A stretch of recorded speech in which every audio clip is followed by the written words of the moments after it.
Here we are with the now featherweight champion of the world, Mr. Gary Russell Jr. Let's talk a little bit about your short-term history when going back into HBO fights before you moved to Showtime. You know, the analysts used to always name certain fighters, and then they would put your name last on the list because of the quality of fighters that you had. Maybe they was questioning, were you able to do what you're doing now? And then going into the Lomachenko fight, they saw, you know, that fight you lost. But you took that fight as a learning experience, right? Everything's a learning experience. Wins, losses, you learn from everything. I'm not narrow-minded to look at just the loss as a learning experience. Honestly, to be frankly honest, I can care less what anyone has to say. That's their job. It's their job to, you know, create things to talk about. The only people that I really pay attention to opinions matter is within my circle. It's been riding this wave with me all the way through. My wife, my kids, you know, close family members, and etc. My father told me a long time ago, you can never please everyone. That's not my goal. My goal is just to please the people that's in my circle. Yeah, and now looking back, like you said, it's a learning experience. 9 months later, you had one fight in between that, but now you had to fight against Johnny Gonzalez, and you become a world champion. You know, how do you look at that and tell the people? Because right now I see that you still have something to reach. We all have something to reach. Honestly, it's real simple.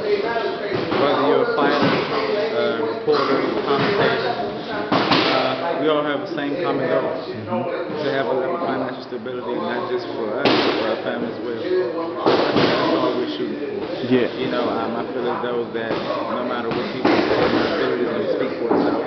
You know, that's all I want. That's all I want. And myself as a reporter, I never questioned your ability because I always saw you, even in the amateur days, when you were still looking after Olympic times, you were still looking forward. You know, you let that be in the past, and you became the professional that you are, because in order to become that professional, you have to be able to do that. And the blueprint you put together, to me, it seems like it was right on point. Everything happened, even with the wins and losses, you still learn from it. Just tell me about that, what your dad had planned for you. We had a game plan. We didn't deviate from it. We wanted to take our time as a professional. A lot of people were criticizing that we took our time. But in this game, this is definitely what they're doing. You know, you have to prepare yourself to the best of your ability. And sometimes that means taking your time. You know, taking your time to not just you or your corner, because best believe I was willing and ready to compete against the best of the best that was in my position at the time. You know, but it was my dad and a couple of people that were pumping the brakes, and they just wanted to sweeten up the stew a little bit, spice the stew. You know, and it's just right now. Yeah, and going into the Gonzalez fight, that fight right there, to me, it looked like you just dominated that fight, because it looked like you had a different mindset. Like this guy wasn't good enough to be in the ring with you. And I feel like anyone that I compete against, honestly, isn't good enough to be in the ring with me. That's just a level of belief that I have in myself. You know, that's not me talking down about anyone. You know, I believe to be a fighter, you have to have a level of belief within yourself anyway. You know, and that's how I feel with anyone I compete against. In that particular fight, a lot of people always question my punching ability. You know, and that came from. And it's funny because in the amateurs, I was known for punching. You know, I was known for knocking these guys out. When I turned professional, my first maybe 10 fights were knockouts. I started hurting my hands and breaking my hands and getting injuries and stuff like that. You know, so we started taking off our punches. This is where they get. I'm now one of the fastest boxers in the sport. People tend to underestimate my punching ability. We feel as though in the particular Johnny Gonzalez fight, he is known as a big puncher. We knew that he was going to believe that we were going to run and try to make it a boxing match and stuff like that. We took care of our hands very well during that particular camp. We catered to him the way that we wanted to. We do everything in 20-ounce gloves.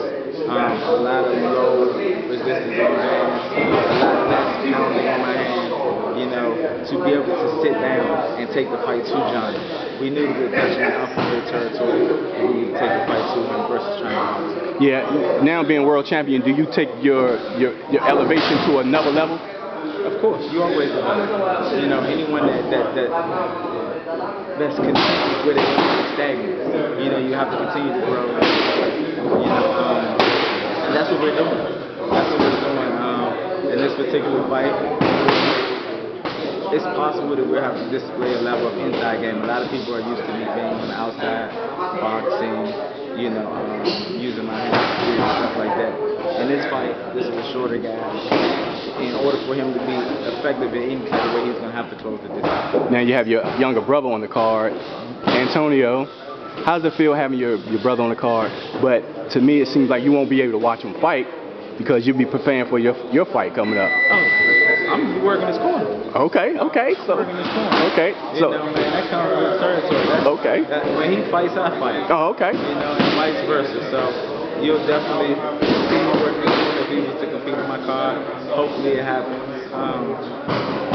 Yeah, man, we're ready, man. It's cool to be in the gym, you know, and train together, and then actually be able to watch both of us reap the benefits of it in the particular night. Yeah, even being brothers, you have Antonio winning 2013 Olympics, following you guys, your other brothers, and then you have your brother actually stepping out and going to the Olympics. You know what I'm saying? Antoine, yeah, he's working his way to the Olympics. He won his right to the Olympic trials, so he'll be competing in the Olympic trials, I believe, in December.